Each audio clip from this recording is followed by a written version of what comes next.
נשמע ארצנו וירא אלוקינו מגבול הלבנון מיד מדבר מצרים ומן הים הגדול עד לבוא הערבה היבשה באוויר ובים הוא יברך את חיילי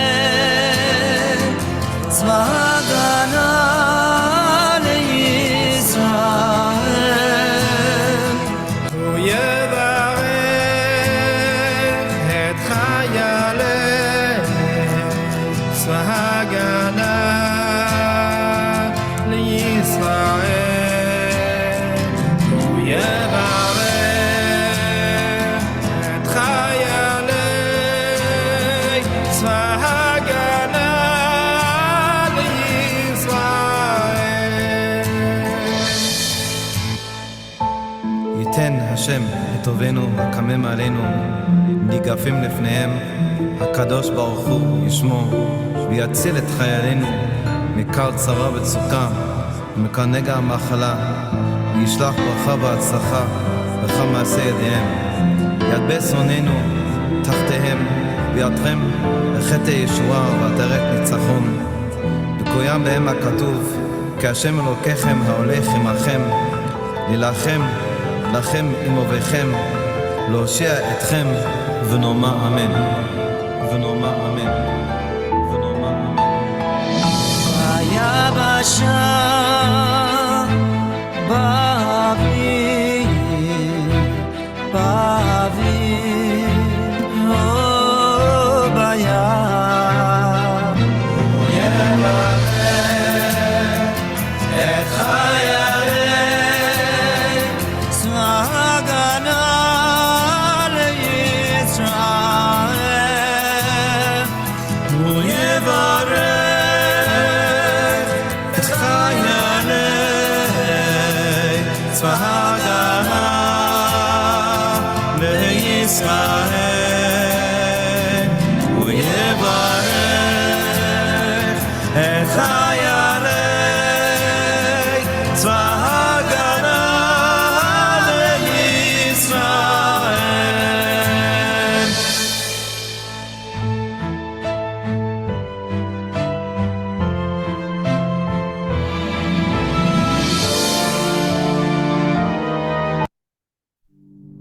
We now, okay, and we now begin.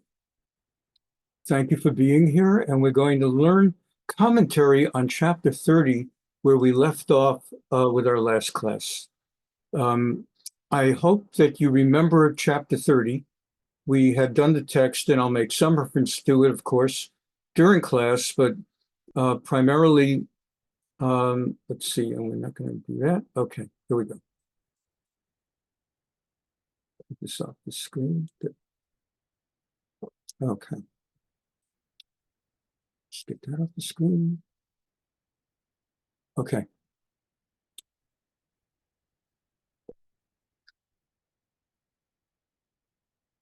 Vayikroth Rabbah. This is the Midrash. Anything that says Rabbah, Bereshit Rabbah, Vayikra Rabbah, those are part of Midrash Rabbah, the Midrash. Let's take a look.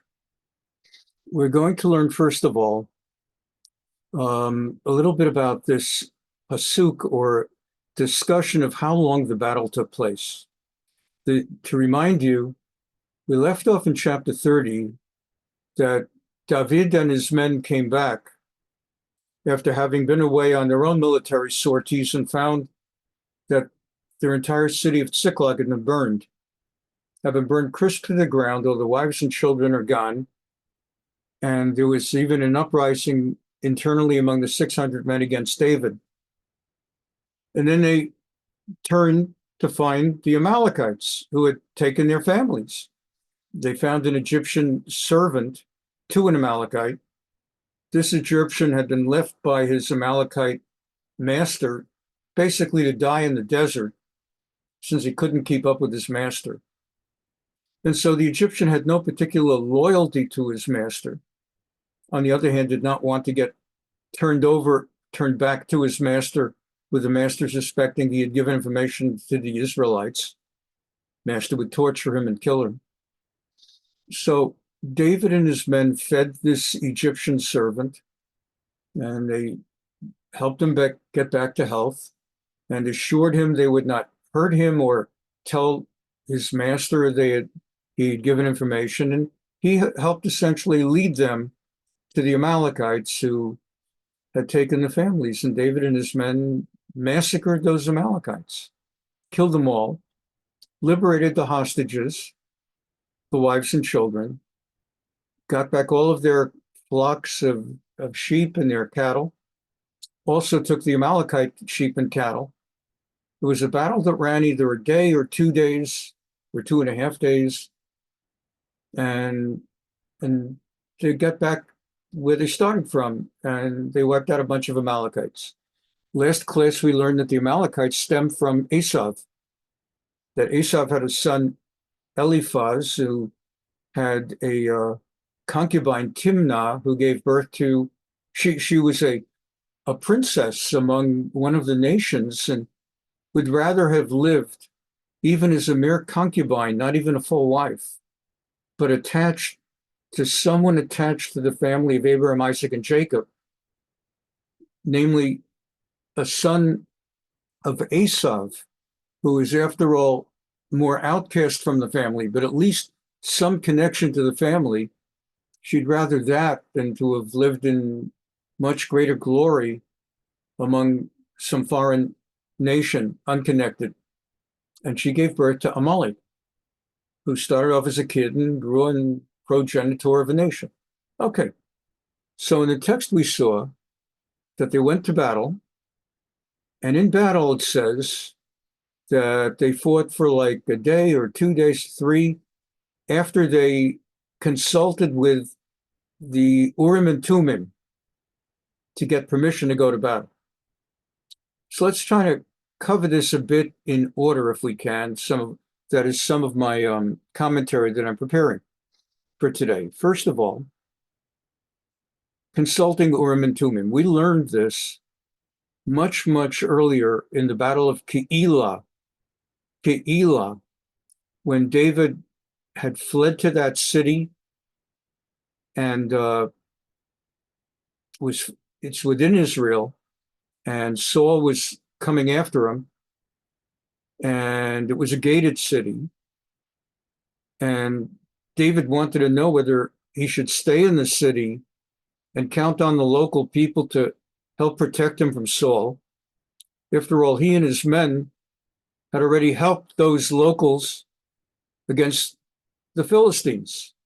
Philistines had made war against Keilah, and David and his men fought off the Philistines. Would the people of Keilah protect David if Saul came to ask them to hand him over? And we learned that he asked the Urim and Tumim, and believe it or not, the answer was, they'll turn you over. Those ingrates whose lives you saved from the Philistines, given the challenge of King Saul, will turn you over. So he fled. And at that time, we looked a little bit into the asking, and I want to look at it again. First of all, we have many new people in our class who were not with us a few months ago, who've joined since, as word has spread. And it's an important thing to understand because it comes up continually, because David often would consult the Urim and Tumim. Okay. So David said to the Kohen, Evyatar, the son of Achimelech, bring the ephod. And to refresh our memories, this is the Kohen Gadol, the high Kohen, And this is his ephod, he'd be wearing like you want to call it a vest, you want to call it an apron. And then he had a choshen, which was the breastplate with the 12 jewels that represented the tribes of Israel and had the names of the tribes of Israel inscribed on them, which meant there were letters, and those letters would light up as God answered a question. So let's look a bit more into this idea of asking the Urim and Tumim. And for those who learned it with me before, I hope it's a valuable refresher. And if you already know it so well, please bear with me. So he asks, first of all, Erdov, should I pursue the Amalekites? Sigenu, and will I catch up with them and get them? And the answer was, Radov, go ahead and pursue. Ki haseg tasig, because you will overcome them and catch them. V'hatzel tatzil, and you will rescue all. Okay, here we go.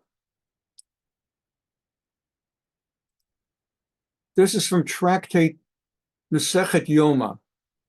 The Talmud is broken into tractates. Think of every tractate as a volume on a general subject matter. Yoma is primarily about Yom Kippur. And in Aramaic, Yoma means the day. And they don't say it's the day. Which day? The day. Lahavdil, it's not the same thing, but like if you talk in America about D-Day. So there's only one D-Day. Which day? If you're in Brooklyn and you hear someone say D-Day, which day? Today. Everybody knows it would be June 6, 1944. And when I say everybody, I mean those who ever learned American history or lived through it, not the students that come out of today's schools. And Yoma is the day in Judaism. So this is from Yoma, and it talks about Yom Kippur. And in biblical times, Talmudic times, Yom Kippur centered around the religious sacrificial service at the Beit HaMikdash, the Holy Temple in Jerusalem. Jews came from all over the world to Jerusalem for Yom Kippur in order to be outside the Temple Mount as the service was taking place. And so the tractate talks about that in great detail, and inevitably, unsurprisingly, talks in great detail about the Kohen and his vestments, what he wore, and how he comported himself on Yom Kippur at the Mishkan, and it expands. And here we go. And so they talk about how you would ask the Kohen questions for God to answer. Okay.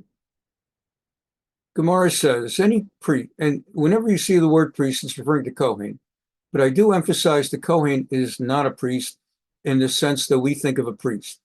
To begin with, a priest in the Catholic Church doesn't marry. Kohen has to marry. But there's a lot more.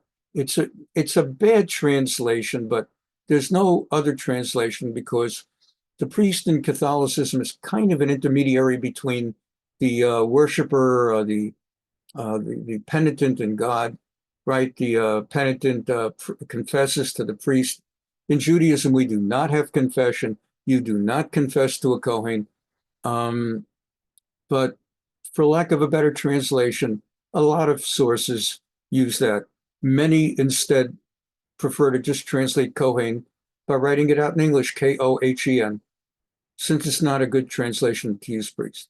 Anyway, any Kohen who does not speak with the Ruach HaKodesh, the divine spirit, and upon whom the divine presence does not rest, is not consulted. Okay, so there was some Kohanim, some Kohens, who, for example, for one reason or another, God did not communicate through, for some reasons. And we won't go that far a segue right now.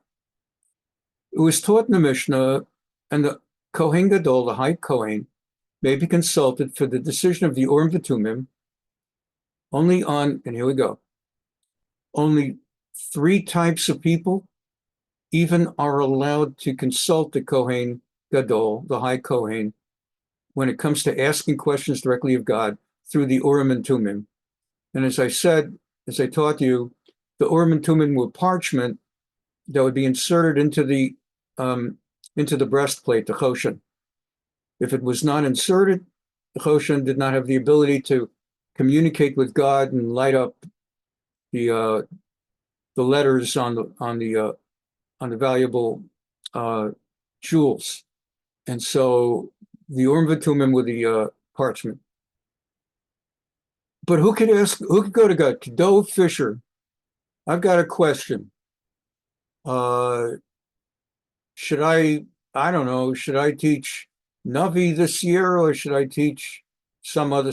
I want to ask, I don't have that access. Someone else wants to come and say, I want to put, my life savings on the fourth race at Aqueduct or at Churchill Downs. Do you think Lucky Boy will be able to come in, will be able to place or show? Obviously the Urim and Tumim are not for that. Only on behalf of the king. So only three sources are allowed to ask. The king, no matter what his question is, may ask of the Urim and Tumim at any time. Or on behalf of the president of the court, that is to say, the Nasi of the Sanhedrin. So you have the court of law, and not any judge, but the chief judge of the court has the authority to ask questions of God through the Urim and Tumim. And finally, if you're asking on behalf of Sorchei Tzibur, the needs of the community. Now, that does not mean the head of the local Jewish community center. We want to put in a new Nautilus exercise system into the JCC. And on behalf of the community, I want to know whether I should use the Nautilus system or the competing system. That's not what we mean. We mean someone like David, who at that time is not a king, is not president of the court, but now wants to know, should he go to war against the Amalek? That is community needs. Even though on one hand, he's not the king and not going to complete national war, bringing the national army, only the 600 of his own men for their own needs, but fighting Amalek is always community needs. And that's a Torah commandment. By the way, it is just fascinating that we are right now, by coincidence, I know nothing's a coincidence, right now, that's like the big thing in the news, in the international news, for those that follow it closely enough, is the mitzvah to wipe out Amalek. That's what the Goyim are talking about now. That's what non-Jewish world's talking about. Bibi Netanyahu, the prime minister, to encourage and strengthen the Israeli people, his people. Remember George W. Bush after 9/11 made a speech to encourage the American people. Don't collapse in the face of what collapsed in Manhattan. Take strength. We're going to get those people. We're America. So Netanyahu spoke to the people after October 7, and he encouraged them. Don't worry. Be strong. We're going to war. We're going to wipe them out. Like the Torah says, wipe out Amalek. We're going to wipe out Hamas the way the Torah commands us to wipe out Amalek. End of quote. They take that quote out of context, and it's been brought by the South African legal system. The Republic of South Africa has brought a formal complaint in the United Nations International Court of Justice, which is hardly a court of justice. It is international, I'll give them that. The letter I works. It's barely a court, it's injustice.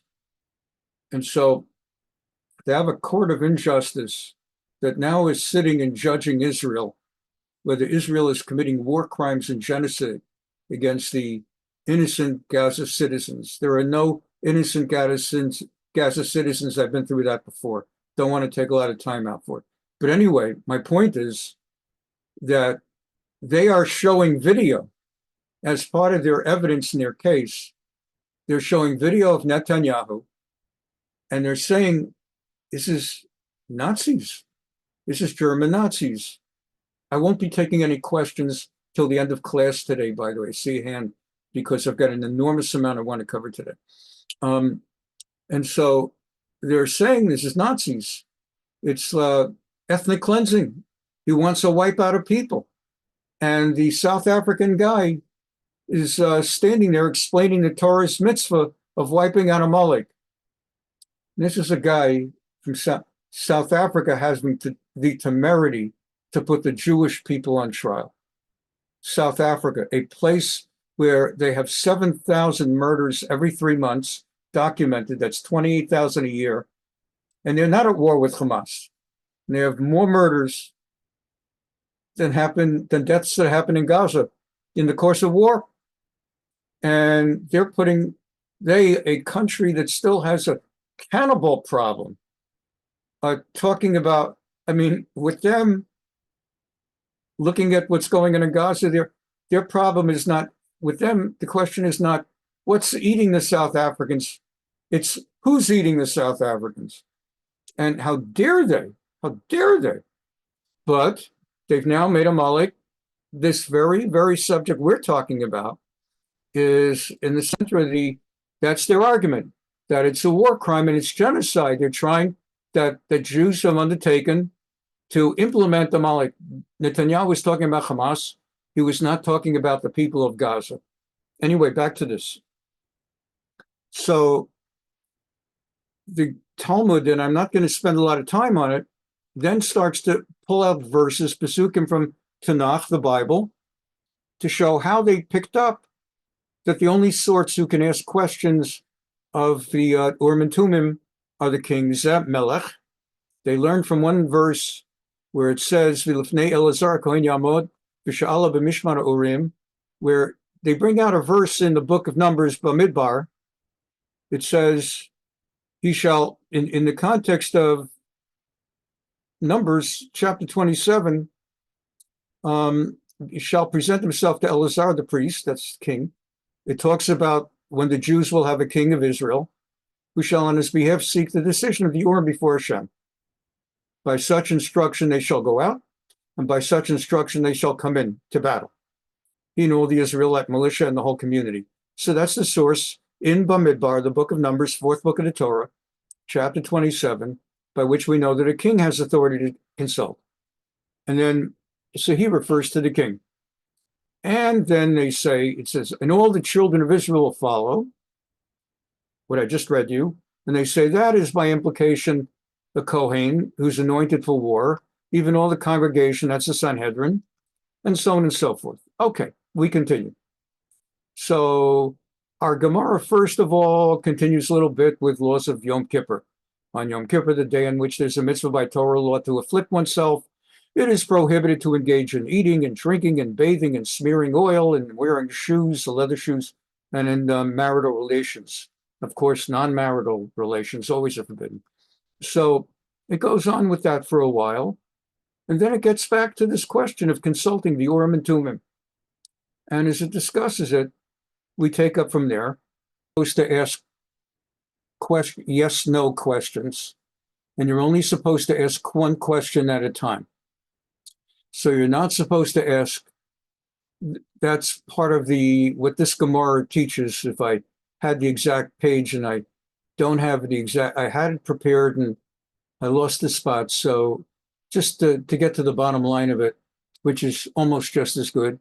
And that was why Rambam prepared as I said, why Rambam prepared the Mishnah Torah, that the summary of what I was going to show you in the text is that when you go to the Kohen Gadol as king, as the president of the court, or as someone inquiring on behalf of the entire community, you're only allowed to inquire one question at a time, not multiple questions, not what lawyers call compound questions, where there's two questions in one.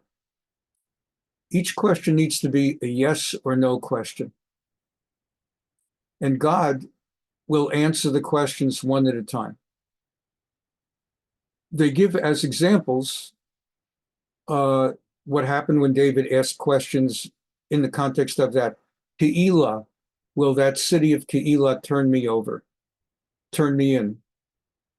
Will they turn me in? And the questions are answered one at a time. Here, it seems there's an exception.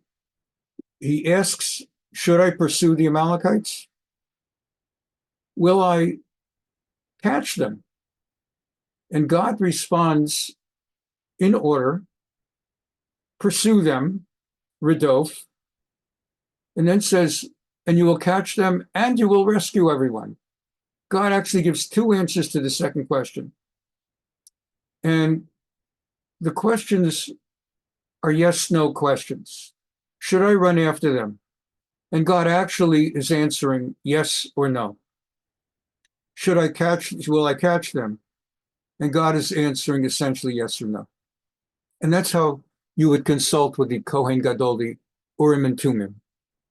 And this went on.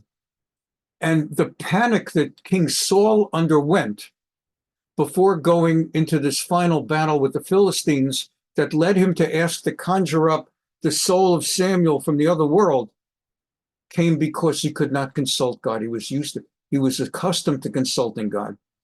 He didn't know how to go into battle without consulting God.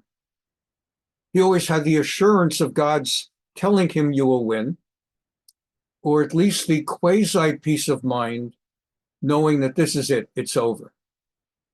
He couldn't kind of cope with the idea of going into battle blind, so to speak, and without being able to consult the Urim and Tumim, because no Kohen would go near him after what he did, destroying the Kohanim, the Kohens of Nov. He didn't know what to do. As a fallback, he would always consult with the prophet Shmuel. I can't get to the Kohens anymore.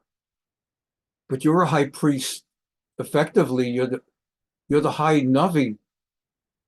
What should I do? And he would get that kind of assistance. But the text tells us that Shmuel had just died. So he didn't know what to do. So he found himself asking a lady to conjure up a dead spirit, which is forbidden according to the Torah, and actually is one of the 5 cardinal type sins that he committed that in tandem brought about God deciding now is the time for him to die. His sin of not having waited for Shmuel when he was supposed to wait the 7 days completely, and his sin of not completely wiping out Amalek, but sparing the life of the king, and his sin of killing out all the Kohens, and the sin of conjuring up the dead, and of not praying directly to God. So that was the first thing I wanted to cover with you. Very important. How to consult, because we're going to see David HaMelech, when he becomes king, continually is going to consult the Urim and Tumim. And we'll always ask that question. Next. The next part is the Talmud discusses in Vayikra Rabbah how long the battle was. So let's see what that's all about. So he went with his 600 men, and they went to the wadi. A wadi is a valley, etc., etc. And there were 200 men who halted. They couldn't keep up, so he leaves them behind. I'm doing this quickly because we learned it all last week. He goes forward into battle with his 400 men. He leaves the other 200 men behind to watch all the utensils and all of the material. And they go to battle. They encounter that Egyptian, etc., etc. We talked about him. And it says they attacked. Vayakim David me'aneshef yad erev l'machratam. And David attacked from, and I mentioned this last week, Neshef. He started at Neshef, a very unusual Hebrew word, and the battle went till the following Erev, evening. That's a common word. L'machratam, apparently 2 days, or the next day. So the Talmud wants to understand every single word. There's a certain side that said, a certain orientation that might lead you to say, might lead me to say, what's the difference? The battle was 2 days, battle, who cares? Battle was 1 day, the battle was 2 days. Bottom line, they went to war, and the following resulted. We're living 3,000 years later. What's the difference? 2 days, 3 days, 1 day? But the Talmud wants to know. There's a word in Hebrew. We don't know what it means, and We don't want to skip over it. The rabbis of the Talmud want to know.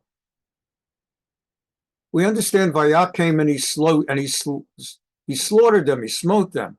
David slaughtered them from Neshef until evening.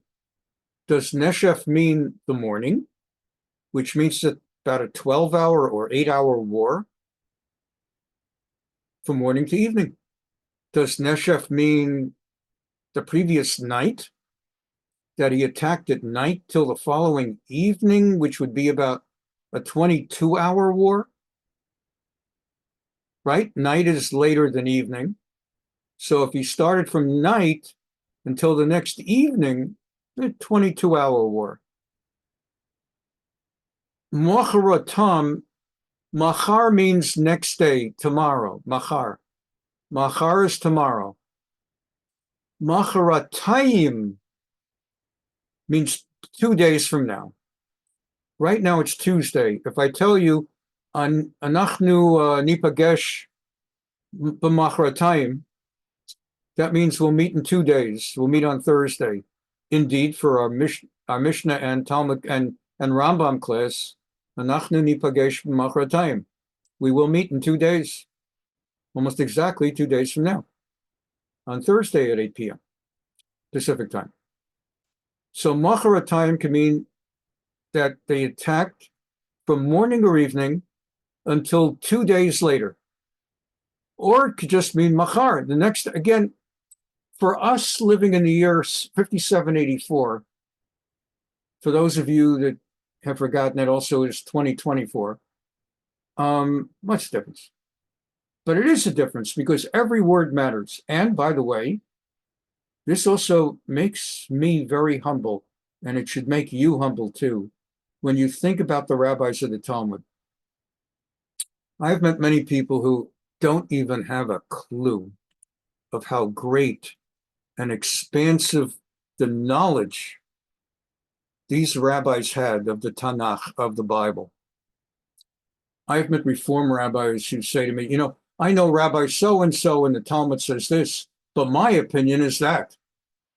And it's like, the Reform rabbi's my friend. I have enough enemies.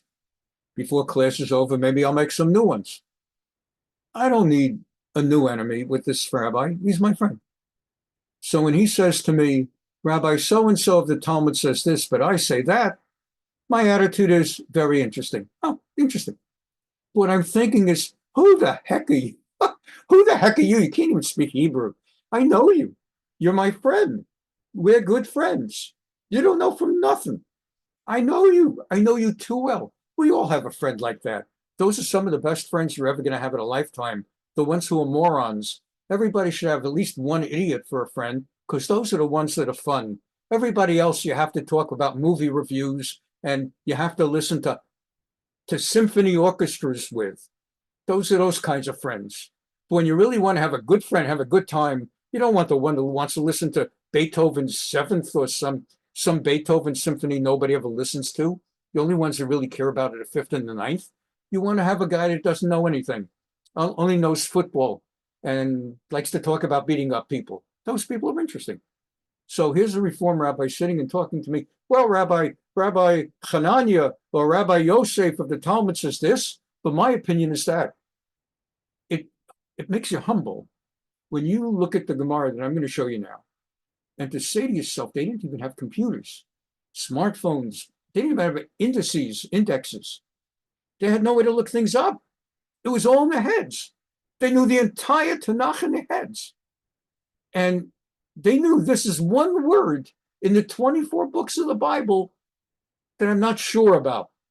And everything else in the 24 books of the Bible, books that you haven't even looked at. They know every single word.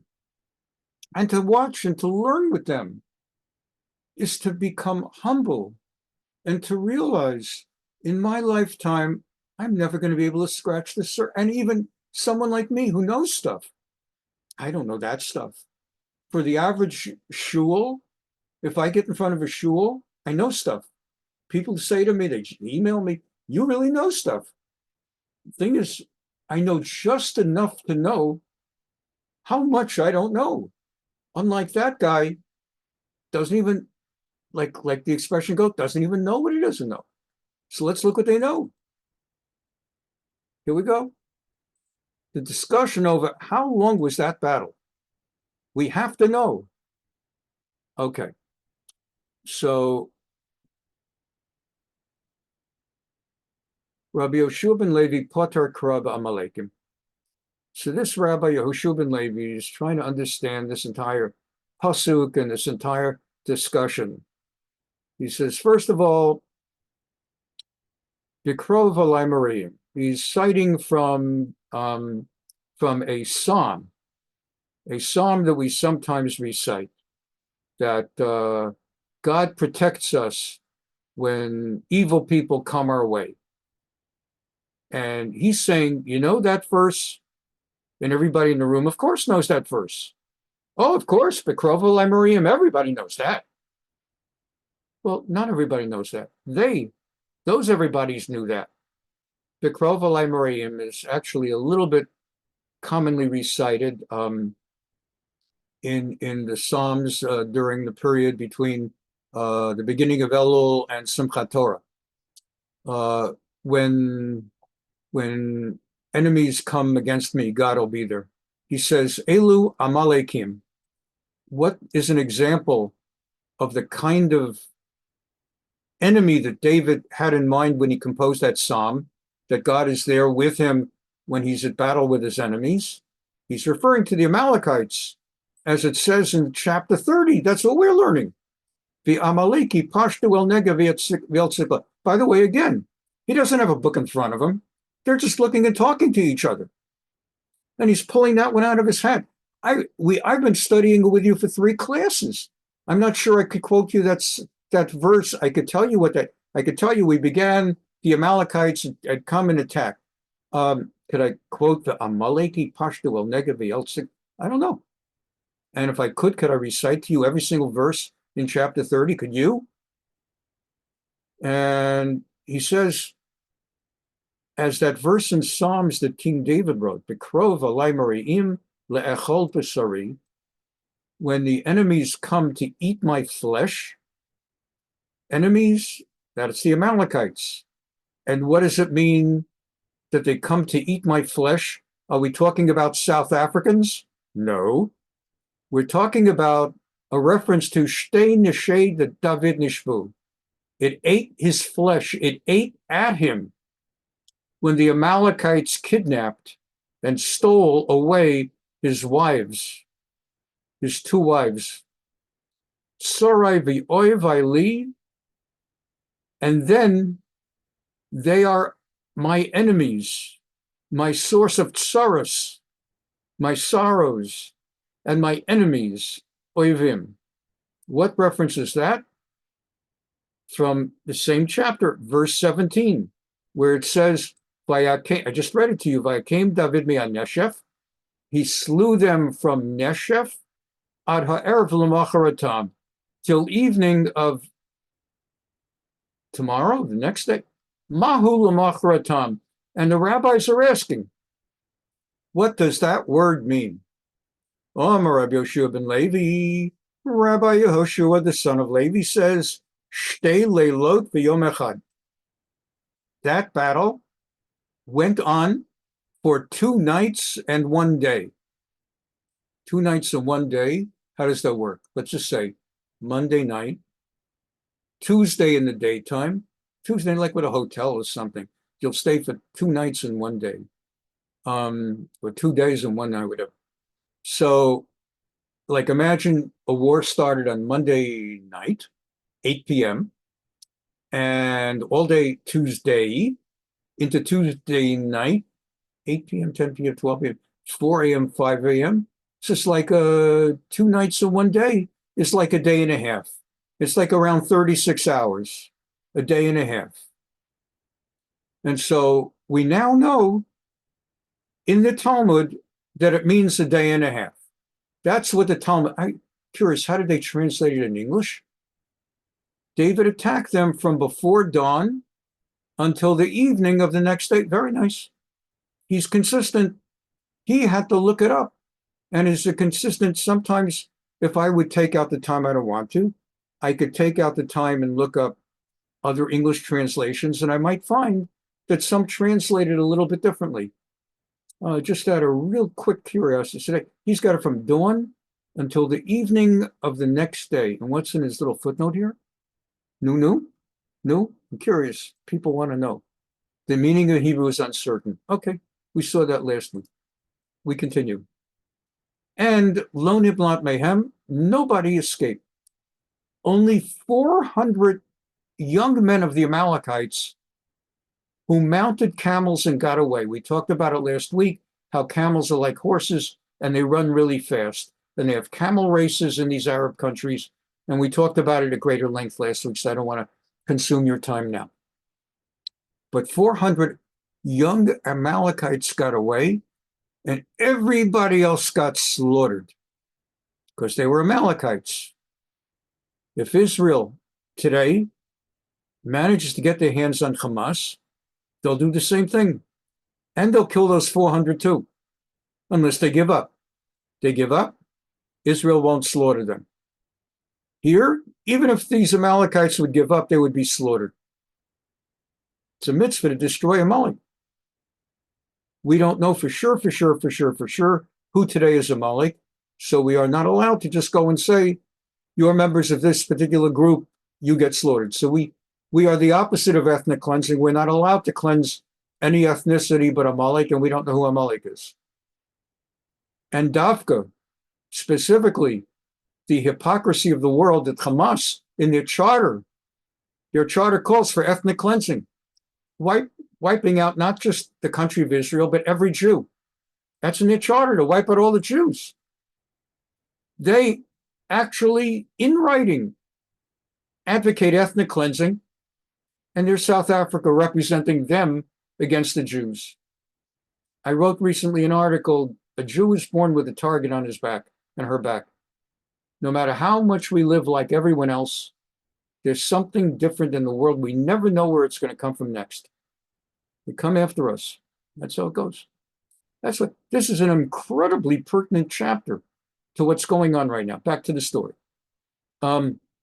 So he killed everybody, rescued everything, and they let 400 guys go, and they had a battle for a day and a half. And again, it matters how long the battle was. It matters to the rabbis. And after all, don't we really care?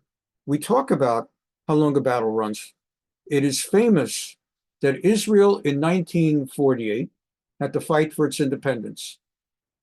How many days was that battle? Well, we don't quite know.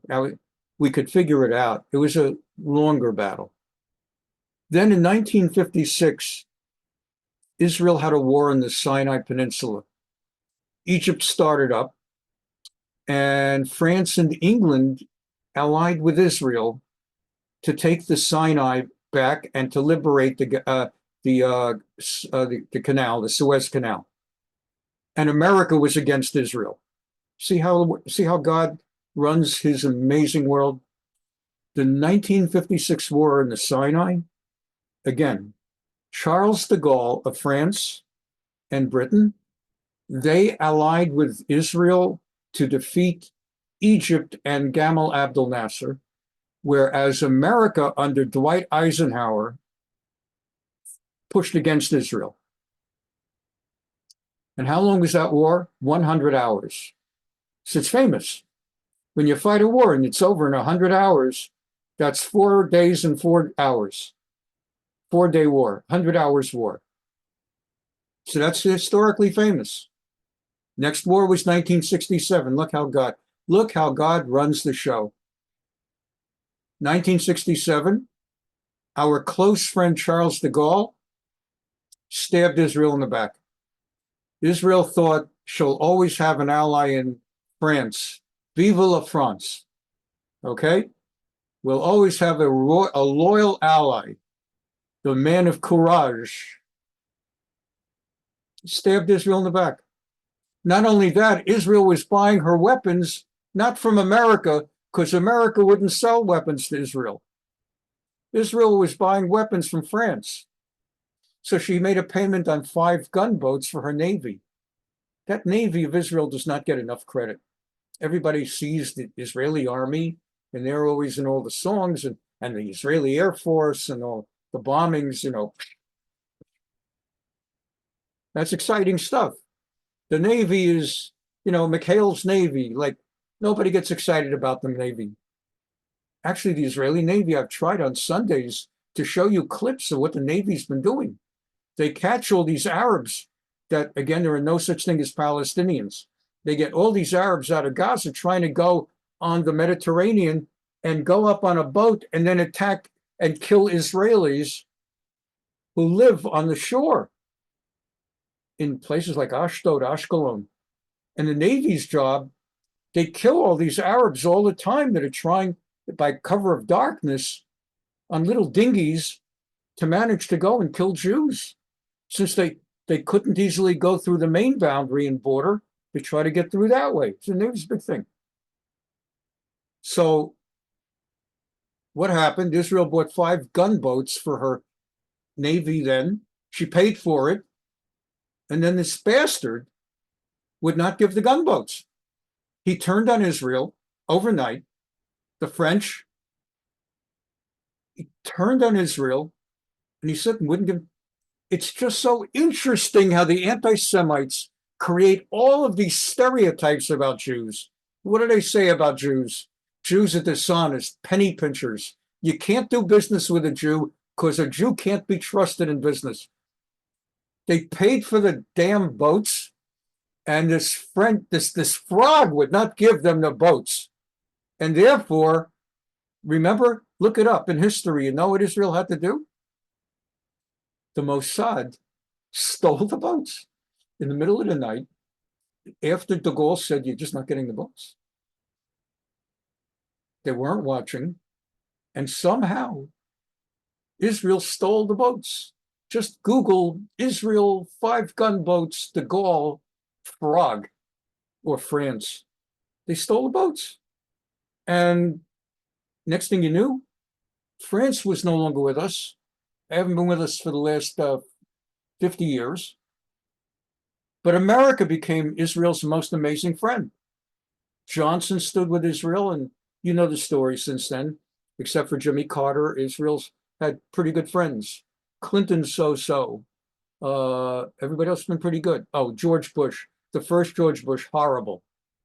Just so that we keep it bipartisan, unfortunately, George Bush had James Baker, who was an outright anti-Semite, an outright Jew hater. The worst Jew hater in the last 50, 60 years in the State Department was the Republican James Baker. And he impacted the first George Bush, which made us all afraid when the next George Bush became president. Uh-oh, here we go again. And he surprised us. He was an incredible friend of Israel. Thank God. Thank God. Bless George W. Bush.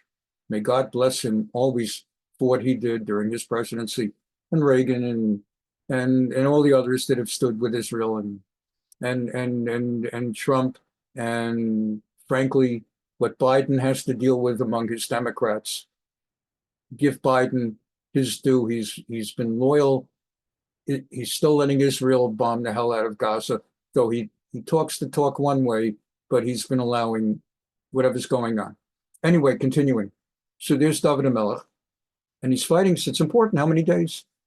100-hour war, 6-day war. He had the day-and-a-half war. We continue. There's more that's hidden in this text. And look what these rabbis pick up from a text that I taught one way, and look what they add to this class, to this text. So David wiped out everyone except for 400 men, and the question arises, why didn't he kill them too? Why did he let 400 Amalekites escape? Remember what happened to King Saul, Shmuel Aleph, when he let Agag, the king of the Amalekites, for that, Saul lost the dynasty. Well, first of all, David is not yet the king. So he doesn't have the responsibility yet to wipe out Amalek. He's wiping them out because they just took his wives and children and burned his city. So since he's allowed to wipe them out, he's wiping them out. But it doesn't have to wipe them out. It doesn't devolve on him as non-king but simply a guy on the run living among the Philistines, he doesn't have that obligation. But it's not considered a violation of law to wipe him out. But what about the 400? I have to know, and so do you. So here we go. We were learning in a different context last week about Esav. There's Abraham, Isaac, and Jacob. And Jacob, Yaakov's brother, is Esav. And Esav was the evil one. And Yaakov was the good one. And in Genesis 33, Bereshit Perek Lamed Gimel, there's the famous encounter 20 years later. Namely, there's the famous deathbed scene where Isaac Yitzchak is blind, and on his deathbed he thinks he actually lived decades longer. He didn't die when he thought he would die. The Gemara explains that he had a premonition from God that he would live and have a longevity within 10 years of one of his parents. And his mother died at 127. Sarah died at 127. So when he was 130, he knew he would die within 10 years of the age of one of his parents. So he was 130, and he figured he'll die by 137. So he thought he was on his deathbed because he was blind. Turns out he lived to 180, 50 years longer, half a century. His father Abraham had lived 175. So he died within 5 years of his dad's longevity. He had the wrong parent. So he expected to die 50 years sooner. And then there was that deathbed scene where he was placing a blessing. Originally, he thought he would bless Esav. Yaakov came and got the blessing instead because Rivka, Yitzchak's wife, Yaakov's mother, arranged for him to come and get the blessing. Esav decided, I want to kill him. Therefore, Yaakov had to flee to save his life. He fled to Lavan, his uncle, who soon became his father-in-law because he married Lavan's daughter Leah, intended Rachel, switched the wives, ended up with Leah, worked again for Rachel, yada, yada, yada. After 20 years with Lavan, turns around with his 2 wives and his 2 handmaiden wives and his 12 children, comes back to where the parents live in Israel. By now, the mother, Rivka, has passed away, but Yitzchak is still alive. But the problem is, in order to get from point A to point C, from Lavan's house in Haran, back to Eretz Yisrael and Hebron or whatever, he's got to get past an area that Esav dominates with his armies and his 400 men. And that's chapter 33. So what happens in chapter 33? And why is this pertinent to the story of David sparing the lives of 400 men who ran off on camel? Well, let's take a look. So the encounter comes between Yaakov and Esav. And he said to him, so Esav said, it turned out not to be as bad as he expected. Yaakov thought, this encounter is going to kill me. He was filled with terror. He was afraid. Let's try to find it at the very beginning. Let's just find it here. At the very beginning of the chapter. Okay. The messengers returned to Yaakov saying, we came to your brother Esav. He's coming to meet you and his army. 400 men. 400 men. Yaakov was greatly frightened in his anxiety, divided the people with him into 2 camps. If Esav comes to this camp and attacks it, at least the other camp will get away. Yaakov said, he prayed to God, please, God Almighty, please protect my family. I'm unworthy of all the kindness you've done to me in my life, etc., etc. But now, please deliver me from Esav. I fear he may come and strike, etc., etc. So they have that encounter, and as the encounter comes and Esav arrives, Esav comes and the famous, he comes and he kisses him. Esav comes and kisses and hugs Yaakov. And there are 2 rabbinic opinions. One opinion is that when he kissed him, he tried to bite off his neck, that he clenched his teeth into his neck to bite him off. And God miraculously turned Yaakov's neck into a marble pillar, so it broke Esav's teeth. And then the other opinion is No, there was no miracle. Esav came to kiss him. Yaakov saw Esav coming with a retinue of 400 men. Again, 400 men. 400 men. Esav ran to greet him, embraced him, and falling on his neck, he kissed him. So I told you what one opinion is, that he was deceitful, tried to kill him, to bite his neck, bite off his Adam's apple, but instead the neck became like marble and he broke his teeth. The other opinion is, no, it was a nice kiss. It was love. He missed him. For 20 years, he hated his brother. He took one look at his brother. He realized, this is crazy that I hated him for 20 years. He ain't heavy. He's my brother. And really kissed him and cried.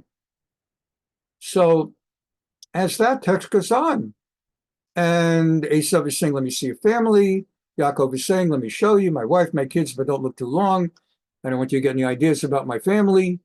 And then Esav says, hey, bro, let's go together. Let's start on our journey. And we'll go together. Let's see if I go. Yaakov is saying, accept my present. I brought you everything. And Esav says, let's start on our journey. Let's go together. Nisav and Elecha. Let's go back to Mount Seir, which is the center where Esav lives. The Elcha, the Negdecha will go together. And Yaakov, that's the last thing he wants. Like, very nice that we're friends again and you love me. And I love you so much that basically I hope I never see you again. And so Yaakov tries a very elegant, dignified way because he doesn't want to fight. Everything's nice, it seems. So he's got to make an excuse why he doesn't want to go with Esav. So he says, my Lord knows I've got little kids here, they're frail, and I've got sheep, and I've got herds, and everybody's nursing. And it's just, what can I tell you? It's going to take, I can't keep up with you. The pace that you and your 400 men will go back to Seir, me with my wives and my little babies and my sheeps and everything, the flocks will die. So I got a better idea. Why don't you go first? You go ahead and I'll catch up. I'll be right behind you and I'll catch up. Never. Let my Lord go on ahead of his servant, while I travel slowly at the pace of the cattle and at the pace of the children until I come to my Lord. And Esav said, hey, I got an idea. Let me at least leave behind some of my valued men, my valued cutthroats who are with me, and they'll escort you. I mean, how are you going to find me? And Yaakov says, nah, you're too kind. You are too kind. I don't need help. I'll find my way. I'll ask for directions. So Esav started back that day on his way to Seir, and Yaakov went the other way to a city called Sukkot. And you go to Sukkot, you build a sukkah. So he built himself a house actually in Sukkot. I guess when you go to a house, you build a sukkah. When you go to Sukkot, you build a house. And he made stalls for his kids, cattle, but he was the real one who was stalling. And what ended up happening is he arrives ultimately in Shechem, end of that story. What ended up happening to Esav's 400 men? We don't hear about them. The Talmud tells us in the Midrash, those 400 men did not say to Esav, let's stay and take spoils. Look at this. Look at the sheep. This is valuable stuff. Sheep and cattle. I mean, we just learned tonight that part of David's great victory over the Amalekites is that he came back with all the Amalekites' sheep and cattle.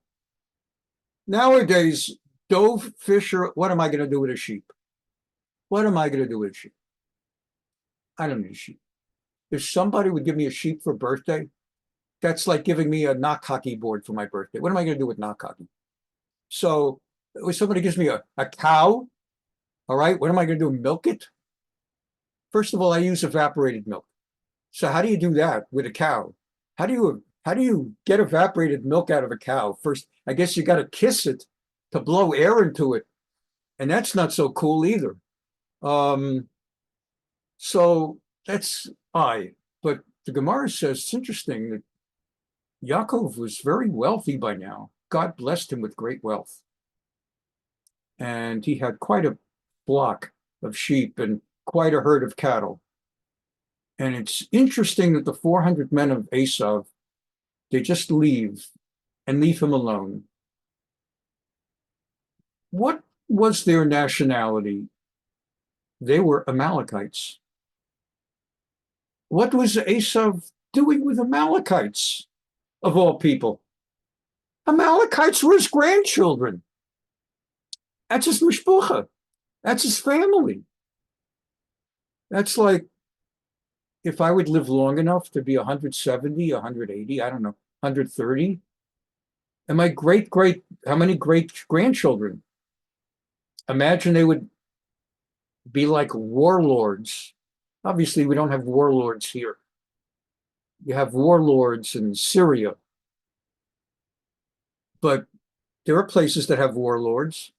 Imagine my great-great-grandchildren would have lord, and they would say, and imagine I'd be strong enough at 130 to lead them. I mean, it takes some imagination, but now that I have a new lung, who knows what I can do? So it's not inconceivable if I were an Amalekite, God forbid, that I could be leading, and if I had the heirs, I could be leading my great-great-grandchildren. So that's what Esav is doing. He's leading Amalekites. Makes perfect sense. We learn Esav, son Eliphaz, son, and then it goes on to the concubine with Timnah and son Amalek. All right. So the Gemara talks about it. Take a look at this Gemara. It is great. So let's find our Midrash. And let's get this thing off my screen. I'm trying to keep that bar off the screen as much as possible. So here we go. Bereshit Rabbah, I taught you earlier tonight. You see the words Rabbah, that means it's a Midrash. From Midrash Rabbah. Bereshit Rabbah 78. Ayin Chet. And they cite Vayomer lo Esav atziga na'imcha. Again, they don't have books in front of them. They don't have indices. They know it by heart. And Esav said, come, I'll leave some of my men with you. Bikesh lilavoto velo kibel olav. Esav offered to arrange an escort for Yaakov if he was going to be behind Esav, and Esav was going to go on to Mount Seir ahead of him. He offered an escort, a retinue, and Yaakov turned him down. Okay. So the Gemara goes on, and it talks about it. And I'm going to skip some of the text. And it says, Vayoshav Bayomahu Esav L'darko Seira. And so back to chapter 33, that's what we were just learning. And Esav started back that way on his way to Seir, and Yaakov went to Sukkot and built a house. I was making some puns, house and sukkah, and he stalled, and okay. So the text says, and Esav went to Seir. And the Gemara asks, the Midrash says, Ba'arba meot ish shahayu imo heichan heim. And the 400 men who were with him, remember how I kept emphasizing to place in your mind so you would remember for now. Early when I read chapter 33, I started by repeating. I repeat on purpose when I said Esav came with 400 men. With 400 men. You got that? Came with 400 men. And then again it said later, and he was there, he arrived with 400 men. And I again said, and it's 400 men. For this reason. The Midrash asks, that's how we learn in Judaism. They ask a question, they give you an answer. They don't just come out and everything is with a question. And that's why they often say, as a joke or a stereotype, that a Jew answers a question with a question. That's a Jewish way of learning. To encourage asking questions, to encourage curiosity. We start with children to ask the questions at the Seder. Manishtana, why is this night different from all other nights? So anyway, the Gemara is saying, the Midrash is saying, it says in chapter 33, verse 16, that Esav went back to Mount Seir And what became of those 400 guys with him? The Midrash says, Nishmetu kol echad v'yachad halach ledarko. They split out. They spread out. Each one of them went his own way. None of them sought to attack or to gain any spoils. They just left peaceably. Okay. Amru shaloni kave bagachalto shel Yaakov. They said, it is tempting while we're here to slaughter Yaakov and his family and take all of his possessions, but we don't want to mess with the family of Abraham, Isaac, and Jacob. They were a famous family. And even more so, they knew from Esav who Yaakov was. And Yaakov was world famous. Abraham was world famous. These were the monotheists in a polytheistic world. Everybody knew about them. I mean, honestly, none of us is a Mormon, I don't think, but have you ever heard of Brigham Young? It's like a famous name, Brigham Young. Sure, Brigham Young. And the other guy was Joseph Smith. These are famous people, even if you didn't go to the Broadway musical. So alachas kama v'kama, how much more so were Abraham, Isaac, and Jacob famous? You ever heard of Buddha? You ever heard of course. So, of course, Avram, Yitzchak, and Yaakov were famous. These 400 men didn't want to mess with them. And it says, therefore, when Esav went to Mount Seir, the 400 men did not go back with him.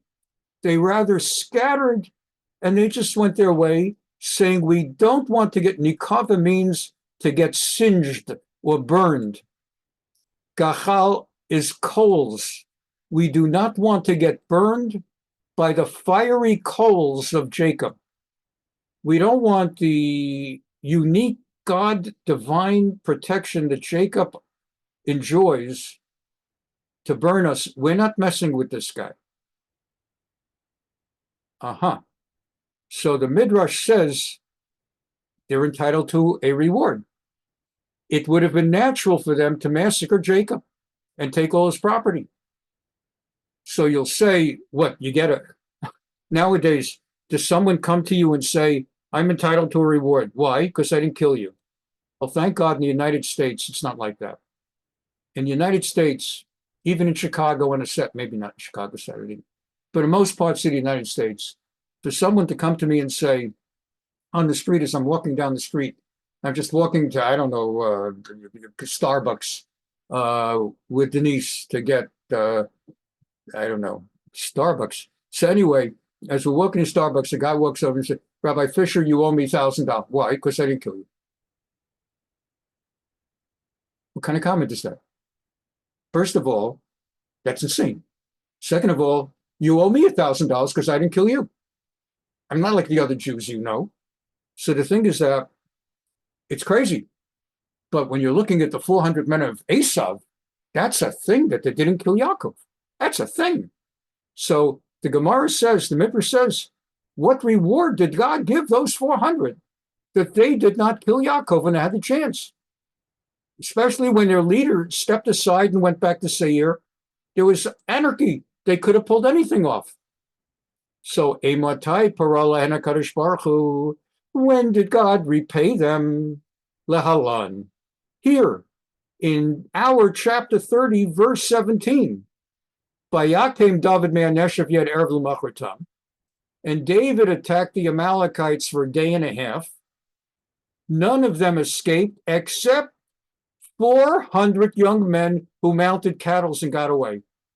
Because 400 Amalekites did not hurt Yaakov, they were blessed that their descendants, hundreds and hundreds and hundreds of years later, 400 of them would be allowed to escape being killed when David wiped out the Amalekites. 400 Amalekites was spared. God repays and rewards. He is loyal and faithful to reward. Sometimes it takes time for any number of reasons. Sometimes things happen that are setbacks and bad in our lives and we don't really get it. And then years later, we look back and we say, you know, it was for the best. Certain things we can't quite fathom and work out exactly. Can't work out the Holocaust. There's just no angle to say that was for the best. But there are a lot of things that happen in our lives. I know from personal pastoral counseling, other people have told me their stories, and I know my stories. Setbacks that later in life turn out to be blessings. And it takes time sometimes till he rewards. But he rewards. And here they said, let us not be burned in Yaakov's coals. When did the Holy One, blessed be he, repay them? Elsewhere, where not a man of them escaped except 400 lads who rode on the camels. We're finishing up for tonight. One last thingy. Let's see how we're on time. I really like to stay within the time boundaries. So I have one last thing. There are three tabs, but it's one thing. So I'll do that next week, Amir Hashem, God willing. And primarily next week, we'll do chapter 31, which is the final chapter of the book of 1 Samuel, Shmuel Aleph. So we will do this one last thing I wanted